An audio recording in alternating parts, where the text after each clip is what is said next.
In the chaos and turmoil of the Middle East, stability is a precious commodity, and no nation in the Arab world protects its stability more closely than the Kingdom of Jordan. From its alliances to its military to its diplomatic and geopolitical finesse, Jordan has proved itself adept at avoiding the worst that its region has to offer. But when trouble comes to the kingdom, well, it's time to call in the special operators, and the special operators at Jordan's disposal are among the very best in the world. They're known as the Special Forces Group, and for the last 6 decades and more, Jordanian Special Forces have earned a unique reputation among their peers. They're daring commandos capable of executing a highly esoteric set of mission objectives that many global special operators never even consider. They're a massive force, well over 10,000 strong, equipped with some of the very best training facilities in the world, and they are highly competitive against their peers. Not just bragging about accolades or mission success, but going out of their way to prove their expertise head-to-head.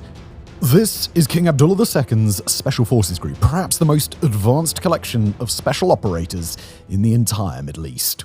Quick pause in today's episode to thank our sponsor, Sheath Underwear. I'm wearing them right now. I'm commando. Not really, that's not how it works. I'd have to go round my legs. I just tuck it in for effect. And then I realized it wouldn't be a very good effect because everyone would completely see what I'm doing. But as well as having this pair of sheath, I am wearing a pair of sheath, and those are probably, well, they've been wicking sweat away from my nether regions on this very, very warm day in Prague. So that's rather nice. Sheath underwear are the most comfortable boxer briefs I've ever worn. I think you'll love them. You might be skeptical at first because they've got a bit of a, I don't want to say it's weird, but they've got a novel system going on where you have these different pockets for different, bits of your man body, and it keeps them all separate. It keeps them all fresh and not like getting together and sweating and not nice. Look, maybe you're someone who's like, boxer shorts a bit too loose. Maybe someone who's like briefs bit too tight. I was a boxer shorts man before sheath, and now it's just a better system. Get one pair. Using my link, of course, because thank you for supporting the show. And then you'll come back and you'll get more. It's just the way it will work because you'll be like, oh, it's better. Plus, they've got mesh, they've got bamboo, they've got all sorts of stuff. They've come a long way. They're also, by the way, an official partner of the UFC. I'll be honest, I didn't really know what the UFC was first, but now I do. Thank you, Sheath. Sorry. Go to sheath.com/warfronts and use the code warfronts for 20% off your order. That's sheath.com/warfronts, code warfronts for 20% off. The Hashemite Kingdom of Jordan gained its independence in 1946, and it was immediately treated to a show of what the modern Middle East would become. First, by taking part in the Palestine War of 1948, then by enduring the assassination of its own king in 1951, and finally by watching its attempt to join forces with Iraq be destroyed by an Iraqi military coup. Jordan found out the hard way that starry-eyed optimism around the Arab world's future could only really get people so far. And this wasn't a unique experience for Jordan. After all, the entire region had gone through that same process. But every nation dealt with the chaos of that era in its own way, and in Jordan's case, Special Operations Forces were a massive part of the answer. The organization that evolved into Jordan's Special Forces Group would be founded in 1963, just 5 years after Jordan's attempt to form a federation with Iraq went up in smoke, and just 4 years before the outbreak of the Six-Day War. Now, back then, Jordanian leaders understood that preparing highly specific types of special forces for highly specific sorts of conflicts was a fool's errand. Change happened too fast, in too many places at once, and any plan for the future that didn't account for that reality would simply be a waste. Instead, the path forward was for Jordan to train its warfighters for versatility. A successful special operations force in that environment would need to be rock solid in their fundamentals, relying on well-developed core capabilities that would let them adapt into unforeseen circumstances. They would have to move fast, fight hard, and be able to stay afloat on the rising and falling tides of the Middle East. Now, back in 1963, and in the years that followed, the Special Forces Group were arranged as a parachute unit, first and foremost. They trained for a wide range of mission sets based on the answer to the basic question of what exactly they were parachuting into, but the focus of their training was pretty narrow nonetheless. Many of the soldiers who'd soon fill their ranks were the same ones who'd picked up experience in the Six-Day War, and many others would see battle over the course of the Jordanian Civil War of 1970, also known as Black September. During the Black September conflict, the Special Forces Group would fight on the side of their nation's leader, King Hussein, against the Fedayeen guerrilla fighters of the Palestine Liberation Organization under Yasser Arafat. At one point, just before the war, Palestinian forces held nearly 70 foreign nationals hostage in the Jordanian capital city of Amman and demanded that the Special Forces Group disband in order to secure their release. The Special Forces Group would ultimately survive the conflict and participated in fierce urban combat as well as a counterattack against the advance of Syrian forces onto Jordanian soil. After the Black September conflict, the Special Forces Group would take the hard lessons of their first decade or so in service and begin a process of rapid evolution. By the early 1980s, they'd reached the strength of a full brigade, leveraging thousands of soldiers and breaking them into several more specialized subgroups. Their parachutists were sent to focus in on their chosen craft, preparing to drop into crisis zones and secure critical targets in the heat of battle. A Special Forces unit was organized in the mold of an asymmetric counterinsurgent group, while a designated counter-terrorism unit, albeit a relatively small unit compared to the others, prepared and served on standby to counter threats like the ones that Jordan had fought during Black September. But then, at the turn of the 21st century, Jordan's long-ruling King Hussein died and was succeeded by his son, King Abdullah II. Now, Abdullah II is a particularly interesting world leader for a number of reasons. Alongside everything he's done as a ruling monarch, he's also a rabid football fan, a motorcyclist, a long-time Star Trek devotee, very good, and most relevant to our purposes today, a former brigadier general who had spent years in command of the Special Forces Group. During his time there, he'd risen to the rank of Major General and led his Special Forces units in internal operations to hunt down criminals in Amman. With his ascent to the throne, the resources and institutional backing at the Special Forces Group's disposal were doubled and doubled again. Now operating under a joint Special Operations Command that Abdullah himself had created during his time as the group's leader, the Special Forces Group grew far stronger than it ever had before. During Abdullah's first decade and a half as king, the Special Forces Group was split into 3 main brigades, each stratified even further into specialized subgroups. The Special Forces Brigade was built to be optimized for unconventional warfare, traveling far afield with the capability to meet asymmetric threats at their own turf and tempo, albeit with ample ability to fight a conventional war against conventional units. Combat search and rescue capabilities, as well as a dedicated and significantly expanded counter-terrorism team, fit under the Special Forces Brigade banner as well. Then there was the Rangers Brigade, similar in concept to the shock troops of the United States Army Rangers, who operate as high-level conventional warfighters to be a force multiplier on the battlefield. Finally, there was the Special Operations Aviation Brigade, who saw to it that Jordanian special operators could respond rapidly to threats and, when feasible, have some very intimidating aerial assets backing them up. At their peak, there were some 7,000 individuals listed as being part of the Jordanian Special Operations, not including their administrative support structures. Now, a period of intense growth and specialization was a turning point for the Special Forces Group, as their operators were able to substantially elevate their understanding of their chosen fields, and they were able to build a well-deserved reputation as some of the Middle East's most formidable warfighters. The downside, however, was that a force of this kind was difficult to sustain and, perhaps more importantly, difficult to pay for. Indeed, in 2017, the Jordanian Armed Forces went through a series of reforms that hit its special operators hard. Deactivating the Joint Special Operations Command headquarters, sending its Ranger elements and its aviation brigade to other corners of the military, and getting rid of many of the Special Forces Group's administrative and logistical infrastructure. But far from being a death of the organization, that process was more like a rebirth. The aviation brigade would still be on call for the Special Forces Group. It would simply be part of the Air Force. If the special operators needed shock troops, they could still call on the Rangers, just as members of the Mohammed bin Zayed Quick Reaction Force. After that restructuring, and still to this day, the core of the Special Forces Group is built of 2 units. The 101st Battalion, also known as Special Unit 1, which handles special operations tasks like direct action, counterinsurgency, sabotage, reconnaissance, asymmetric operations, and more.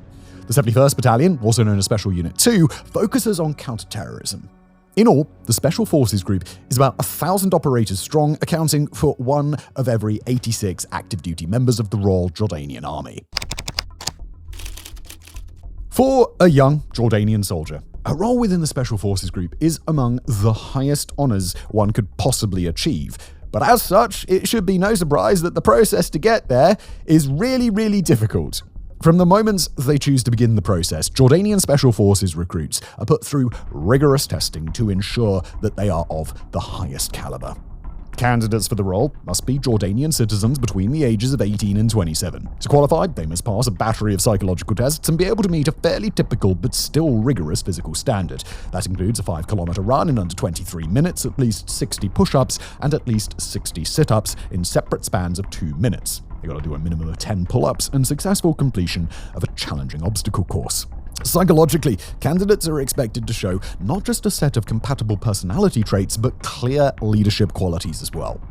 Those candidates who pass muster will enter a month-long qualifying phase that's best thought of as an endurance challenge. Much like a range of other special operated candidates across the world, Jordanian candidates are put through a process meant to push both their bodies and their minds to their absolute limits. All that in an effort to learn, by force, which of their chosen candidates is able to overcome the fear, exhaustion, dread, and panic that accompanies an untrained person through high-stress environments. Now, assuming that a candidate hasn't washed out of their training at the endurance phase, they'll move to the bulk of what's called the commando course. During the commando course, trainees are put through all manner of combat-oriented training, from small unit operations to the use of small arms and explosives to the principles and practice of hand-to-hand combat. Trainees are taught to survive on their own in hostile and austere environments, especially the harsh desert conditions of Jordan and the wider Middle East, and they're taught to evade capture by enemy forces. They're taught the basics of land navigation as well as diving, and they're trained in amphibious operations as well. By the end of Commando course, the goal for these trainees is to be highly competent and dropped into any number of combat situations with an interchangeable skill set that ensures that they will have what it takes to meet any given moment. Also, during their standard courses, operators will go through a 4-week parachute course to ensure basic competency. From there, individual commandos can specialize in a wide range of offered disciplines. The Jordanian military publicly indicates that commandos can take intensive courses on explosives handling and the preparation of booby traps, rapid infiltration of hostile targets by helicopter or aircraft, the specifics of urban warfare and homeland security, advanced paratrooper techniques, and more. A somewhat unusual element of the Special Forces Group's training offerings is its range of options for students to learn empty-handed or non-firearm personal combat. Commandos can spend up to 24 weeks learning either the kick-heavy standing martial art Taekwondo or the ground-based submission grappling art of Brazilian Jiu-Jitsu, each with substantial modifications to reflect the much more gritty realities of life-or-death combat. Commandos can also learn a martial art called Sijal, similar to the Israeli self-defense style of Krav Maga, which emphasizes the use of sticks, batons, edged melee weapons, and targeted attacks towards vulnerable points on the human body. Courses in advanced marksmanship, strategic reconnaissance, and more are also available. But just as important as the process to train a Jordanian member of the Special Forces Group is the significance of military training more broadly within the world of Jordanian special operations. Across the globe, Jordan is known for its emphasis on advanced training practices for both its own operators and the operators of other world nations, all happening in or around the King Abdullah II Special Operations Training Center. A massive facility located near the Jordanian capital of Amman, the Special Operations Training Center is equipped with all manner of physical training environments. It features not just one, but several simulation areas that mimic urban and village settings, including everything from a built-up area representing government buildings and embassies, to apartment complexes and industrial areas, to smaller towns and single-family homes, to remote villages like the ones you'd find dotting the Middle East. The center is a full-scale model of an Airbus A300 commercial jet, fitted out with such detailed and realistic features that it can even control the smells in the air. The center's got a specialized armored facility where trainees can practice room-to-room live-fire exercises, and another building that's designed specifically for the practice of tactical breaching in all sorts of environments, with even the capabilities to custom-craft models of targets that may mirror real-life conditions. All the while, the Special Operations Training Center is renowned for its technological integration. The site features a total of 350 cameras, all meant to capture footage of complicated training exercises so that they can be reviewed later. The shooting range features a number of advanced modes that mimic complicated real-life scenarios, as well as the capacity to host the training of advanced or unconventional weapons. The Falcon 4 Simulation Center of Excellence, developed jointly with an American company, has the capacity to host all sorts of training operations, including live-fire drills that take advantage of robot targets. Finally, the training center is a rare hub for what we can best describe as special operations theory, a place where the higher principles and philosophies of special operations work can be fully fleshed out.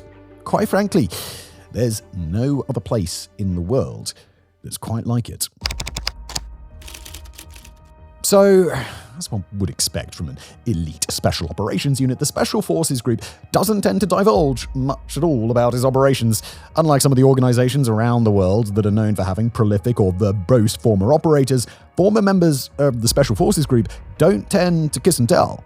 As a result, very little is known about what the more versatile, direct action-orientated 101st Battalion has gotten up to over the last several decades, although it's possible that they've done a lot of work over the last few years, from potential operations against the Islamic State to a possible role to play in Syria or Yemen to even hidden land influence in the periphery of Israel's recent conflicts across the Middle East. What we do know, however, is that unlike many global special operators, a significant portion of the 101st Battalion's work seems to take place on home soil. Partly owing to the realities of Jordan's frontier lands bordering unstable nations, and partly as a result of the state's willingness to go the extra mile in the name of internal security, the Special Forces Group is thought to be an active influence across its own nation in times of crisis. A good deal less vague than the work of the 101st is the role of the 71st Special Battalion, the portion of the Special Forces Group that focuses on counter-terrorism operations. Because the adversaries they fight and the conditions they fight under are typically far more visible to the global public, several of their more impressive exploits are well known.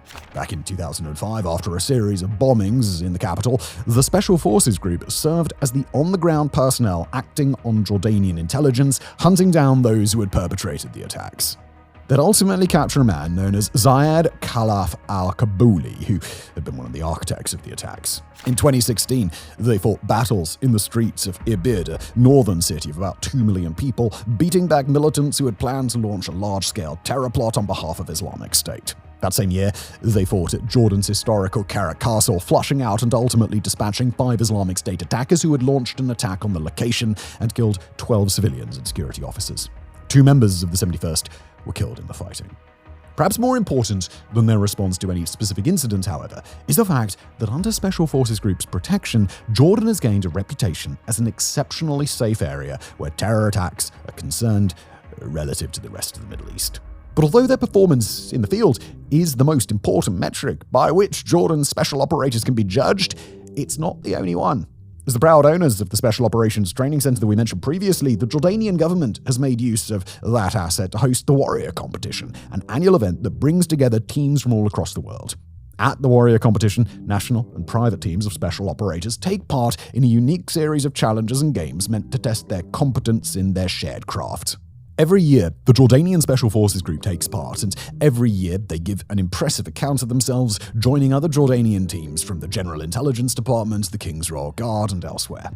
In the most recent games, the Jordanian Special Forces Group beat a combined team of US special operators, and they regularly show themselves to be of a caliber alongside some of the world's very best.